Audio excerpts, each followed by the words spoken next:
My name is Emily Chen. Today I'll be walking you through the Vidora mParticle integration. The first step is to copy the Vidora API key from Cortex.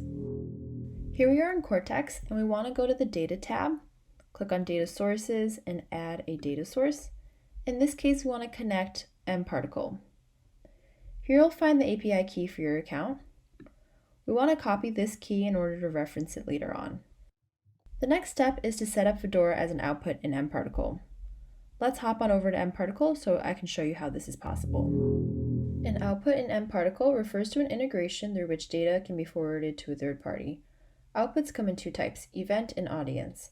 In this case, we want to add Vidora as an event output in order to stream event data from mParticle into your Cortex account. These events will then be used to create predictions and decisions on your user base. Let's navigate to the directory tab on the left-hand side, and we'll search for Vidora. We want to click Set Up, and this is where we choose what kind of integration type Vidora is. Since we're here, let's set up Vidora as an input and an output, so then mParticle can receive data from Vidora, as well as send raw data to Vidora from mParticle. The next step is to name our configurations. For this one, let's name it Vidora Input.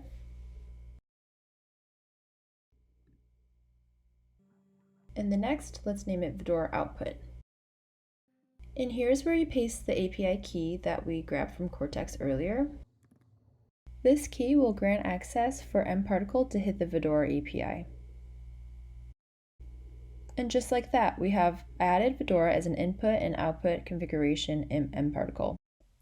Now we're able to send raw events data from mParticle automatically to Cortex. The next step is to hook up an input to the Vidora output. This enables you to choose what data is sent to Cortex and from which sources.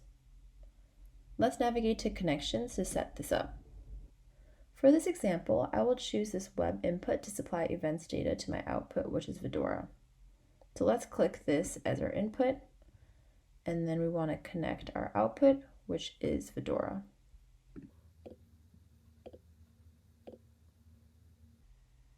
And now that we have this connection added, we're able to send all of the events from this web input into the Vidora output. You're able to repeat this process to add any additional inputs that you would like to send event data to the Vidora output.